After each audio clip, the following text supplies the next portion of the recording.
Hi friends, good morning అందరికీ. ఈరోజు వార్తా పేపర్లో వచ్చినటువంటి ముఖ్యమైన విద్యా మరియు ఉద్యోగ సమాచారాన్ని మేము ముందుకు తీసుకురావడం జరిగింది. ఈ వీడియోలో ఉన్న అన్ని విషయాలను మీరు తెలుసుకోవాలనుకుంటే ఖచ్చితంగా ఫస్ట్ నుంచి లాస్ట్ వరకు అయితే చూడాలి. మీకు ఈ వీడియోను ఖచ్చితంగా లైక్తో ఎంకరేజ్ చేయండి. అదేవిధంగా మీరు కొత్తగా ఛానల్కి వస్తే మాత్రం సబ్స్క్రైబ్ చేసుకొని చూడండి. అన్ని న్యూస్ కవర్ చేస్తూ ఎడ్యుకేషన్కి సంబంధించిన అప్డేట్స్ ఉన్నాయి. ఇక్కడ ఫస్ట్ హెడ్డింగ్ చూస్తే రెండో దశ కౌన్సిలింగ్కు 29,777 ఇంజనీరింగ్ సీట్లు. మొదటి దశలో సీట్లు వచ్చిన కాలేజీల్లో చేరని వారు పెద్ద సంఖ్యలోని 27, 28 తేదీల్లో వెబ్ ఆప్షన్లు. రెండో దశలో 31న సీట్ల కేటాయింపు. వెబ్ ఆప్షన్లకు ఒక్కరోజు ముందు కొత్త సీట్లకు అనుమతిపై అనుమానాలు. రాష్ట్రంలో భారీ సంఖ్యలో ఇంజనీరింగ్ సీట్లు అందుబాటులోకి వచ్చాయి. మొదటి దశలో సీట్లు పొందిన వారిలో ఎక్కువ మంది కాలేజీల్లో చేరలేదు. దీంతో 22,753 సీట్లు మిగిలిపోయినాయి. తాజాగా శుక్రవారం మరో 7,024 సీట్లు కొత్తగా అనుమతిచ్చారు. ఫలితంగా రాష్ట్రంలో రెండవ దశ కౌన్సిలింగ్కు మొత్తం 29,777 ఇంజనీరింగ్ సీట్లు అందుబాటులోకి వచ్చినట్లుంది. రాష్ట్రంలో ఇంజనీరింగ్ సీట్ల భర్తీకి సంబంధించి వెబ్సైట్ కౌన్సిలింగ్ ప్రక్రియ కొనసాగుతున్న విషయం తెలిసిందే. అందులో భాగంగా మొదటి దశకు ముందు 78,694 ఇంజనీరింగ్ కన్వీనర్ కోటా సీట్లకు అనుమతి ఇచ్చారు. అభ్యర్థులు పెట్టుకున్న ఆప్షన్ల ఆధారంగా 75,200 సీట్లకు మొదటి దశలో కేటాయించారు. ఈ సీట్లు పొందిన విద్యార్థులు చాలామంది కాలేజీల్లో చేరలేదు. సీట్లు పొందిన వారిలో 55,941 మంది మాత్రమే కాలేజీల్లో రిపోర్ట్ చేశారు. మిగతా సీట్లు ఖాళీగా ఉండిపోయినాయి. ప్రస్తుతం రెండవ దశ కౌన్సిలింగ్ ప్రక్రియ కొనసాగుతున్నది. ఇందులో భాగంగా ఇప్పటికే స్లాట్ల నమోదు గడువు ముగిసింది. 27, 28 తేదీల్లో వెబ్ ఆప్షన్లు ఇచ్చుకోవాలి. వాటి ఆధారంగా 31న సీట్ల కేటాయింపు ఉంటుంది. కాగా వెబ్ ఆప్షన్లు ఒకరోజు ముందు కొత్తగా సీట్లను అనుమతించడం పట్ల భిన్నాభిప్రాయాలు వ్యక్తమవుతున్నాయి. మొదటి దశలోనే ఈ సీట్లకు అనుమతిస్తే విద్యార్థులు ప్రయోజనం కలుగుతుందన్న అభిప్రాయం ఉంది. ఈ విషయంలో విద్యాశాఖ అధికారులు నిర్లక్ష్యం వ్యవహరించారనే విమర్శలు వస్తున్నాయి. నిజానికి వెబ్సైట్ కౌన్సిలింగ్ ప్రక్రియ ప్రారంభానికి ముందుగానే రాష్ట్రంలో కొత్తగా 10,000 సీట్లు అనుమతించాలనే ప్రతిపాదనలు ప్రభుత్వానికి సమర్పించారు. అఖిల భారత సాంకేతిక విద్యా మండలి అనుమతించిన సీట్లకు సంబంధించిన వివరాలు రాష్ట్ర ప్రభుత్వం ఆమోదం కోసం అధికారులు ప్రతిపాదనలు పంపించారు. వాటిలో 2,000కు పైగా సీట్లను మాత్రమే మొదటి దశ కౌన్సిలింగ్కి అనుమతించారు. మిగిలిన సీట్లపై ఎలాంటి నిర్ణయం తీసుకోలేదు. తీరా మొదటి దశ కౌన్సిలింగ్ పూర్తయిన తర్వాత 7,000కు పైగా సీట్లకు అనుమతించారు. దీని ద్వారా ప్రతిభ గల విద్యార్థులకు నష్టం వాటిల్లుతుందని అభిప్రాయం ఉంది. ఇక ఇదే న్యూస్ మరోసారి వేరే పేపర్లో వచ్చింది. కొత్తగా మరో 10,000 ఇంజనీరింగ్ సీట్లు. అన్ని సిఎస్సి అనుబంధ బ్రాంచీలవే. నేటి నుంచి సెకండ్ ఫేజ్ వెబ్ ఆప్షన్ల ప్రక్రియ షురు. అందుబాటులోకి మొత్తం 29,777 సీట్లు. ఇది వెలుగు పేపర్లో వచ్చినటువంటి న్యూస్. ఫస్ట్ ఫేజ్లో 75,200 సీట్లు అలాట్ చేసిరు. గుట్టుగా జీవోలు. ఇంజనీరింగ్ సీట్లకు సంబంధించిన సర్కారు ఇచ్చే జీవోలన్నీ టెక్నికల్ ఎడ్యుకేషన్ అధికారులకు బయటకు రిలీజ్ చేయడం లేదు. ఏ కాలేజీలో ఎన్ని సీట్లు పెరిగాయనే వివరాలు వెల్లడించడం లేదు. ఫస్ట్ ఫేజ్లో కన్వీనర్ కోటాలో 78,694 సీట్లకు అనుమతి ఇవ్వగా దానికి సంబంధించిన జీవో బయటకు రాలేదు. దీంతో కొత్తగా పర్మిషన్ ఇచ్చిన 2,000 సీట్ల వివరాలు బహిర్గతం చేయలేదు. తాజాగా కన్వీనర్ కోటాలో 7,000 సీట్లకు పైగా సర్కారు అనుమతి ఇచ్చింది. దీంట్లో కన్వర్షన్ సీట్లు ఎన్ని, కొత్త అనుమతి ఇచ్చింది ఎన్ని, ఏ కోర్సులో పెరిగాయనే వివరాలు టెక్నికల్ ఎడ్యుకేషన్ అధికారులు గుట్టుగా ఉంచుతున్నారు. మరో హెడ్డింగ్ చూస్తే నీట్ టాపర్లోంచి మనోల్నే అవుట్. రెండోసారి సవరించిన ఫలితాలతో తారుమారైన రాష్ట్ర విద్యార్థుల ర్యాంకులు. రాష్ట్రం నుంచి తొలుత 47,371 మంది అర్హత, తాజాగా 47,356 మందికి. జనరల్ కేటగిరీలో కటాఫ్ మార్కులు 164 నుంచి 162కు తగ్గుదల. తగ్గిన కటాఫ్ మార్కులు. సవరించిన ఫలితాల్లో కటాఫ్ మార్కులు తగ్గింది. జనరల్ కేటగిరీ ఈడబ్ల్యూఎస్ కింద తొలిసారి ఫలితాల్లో కటాఫ్ 164గా ఉండగా ఇప్పుడు 162కు తగ్గింది. OBC, SC, ST, OBC and PH, SC and పిహెచ్ల అర్హత మార్కులు కూడా 129 నుంచి 127కి తగ్గాయి. అన్రిజర్వ్డ్, ఈడబ్ల్యూఎస్ అండ్ పిహెచ్సి అర్హత మార్కులు సైతం 146 నుంచి 144కు తగ్గింది. ఎస్టీ అండ్ పిహెచ్సిలోనూ 129 నుంచి 127కు తగ్గింది. గతేడాది రాష్ట్రంలో 459 మార్కులు వచ్చిన వారికి జనరల్ కేటగిరీలో కన్వీనర్ కోటాలో సీటు రాగా ఈసారి 500 మార్కులు దాటిన వారికి కూడా కన్వీనర్ కోటాలో సీటు వచ్చే అవకాశం ఉంది. జాతీయ అర్హత ప్రవేశ పరీక్షకు సంబంధించిన తాజాగా విడుదలైన రెండోసారి సవరించిన రివైజ్డ్ ఫలితాలు తెలంగాణ విద్యార్థులకు కాస్త నిరాశ మిగిల్చాయి. తొలిసారి ఫలితాల్లో జాతీయ స్థాయిలో టాప్ 10లో టాప్ 100 ర్యాంకుల్లో నిలిచిన మన విద్యార్థులు తాజా ఫలితాల్లో మాత్రం ఆ జాబితాలోకి లేరు.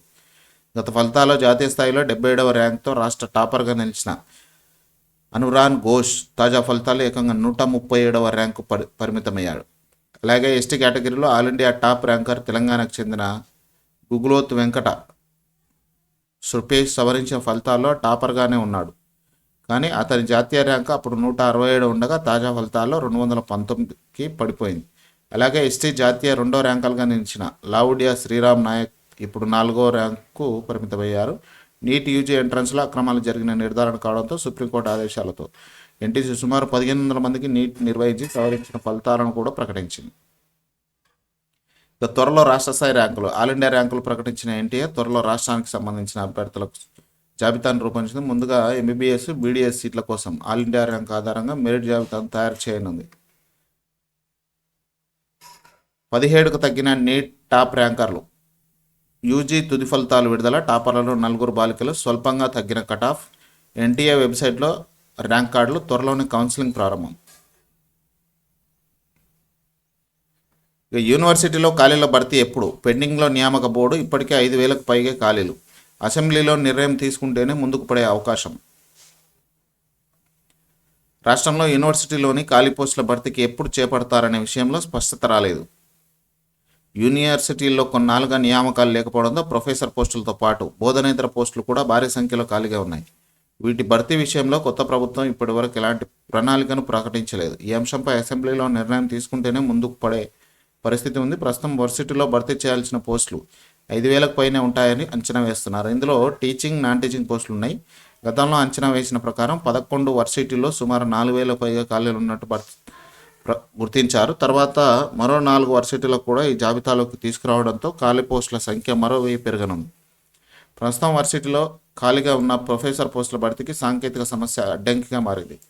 ఈ పోస్టుల భర్తీ గత ప్రభుత్వం కామన్ నియామక బోర్డు ఏర్పాటు చేసింది. హెల్త్ యూనివర్సిటీ మినహా మిగిలిన 15 యూనివర్సిటీల్లో బోధనేతర ఖాళీలను ఈ బోర్డు ద్వారా భర్తీ చేసేలా దీన్ని రూపొందించారు.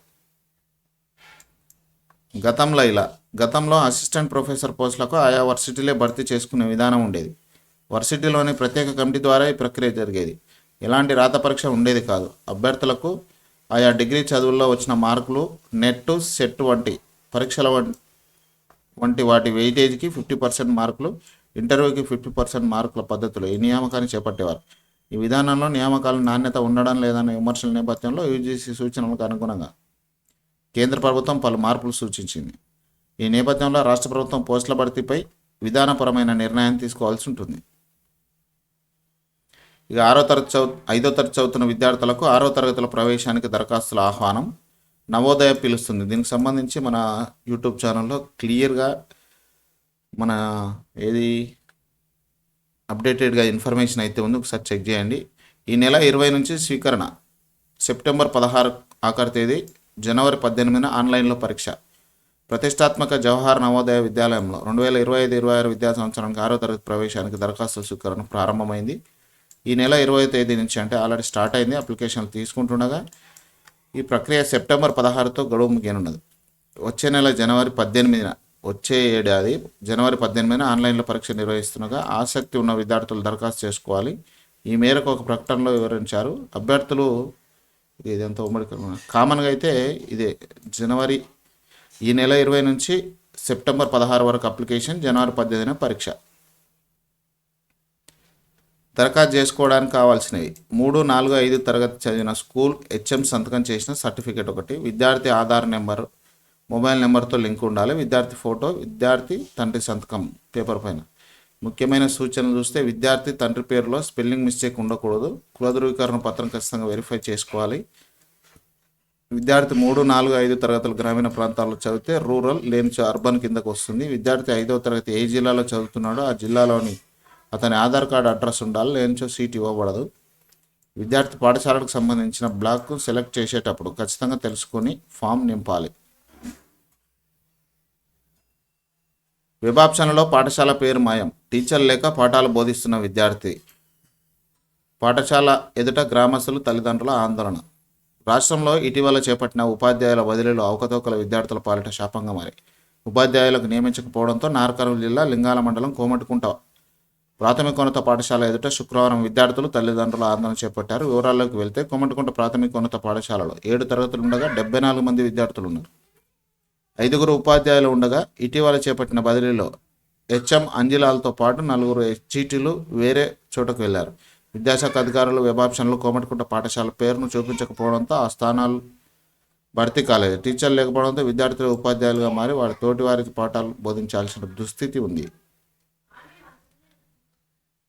హెచ్ఎం అంజిలాల్ వటవర్లపల్లికి బదిలీ కాగా డిఈఓ ఆదేశాల మేరకు కోమటికుంట పాఠశాలలో విధులు నిర్వర్తిస్తున్నారు. ఒక గదిలో 1 నుంచి 3వ తరగతి వరకు, మరో గదిలో 4 నుంచి 7వ తరగతి వరకు పాఠాలు బోధిస్తున్నారు. ఉపాధ్యాయుడు నరేష్ నారాయణపేట జిల్లాకు బదిలీ కాగా అతడిని కోమటికుంటలో కొన్ని రోజులు విధులు నిర్వర్తించాలని డిఈఓ ఆదేశించారు.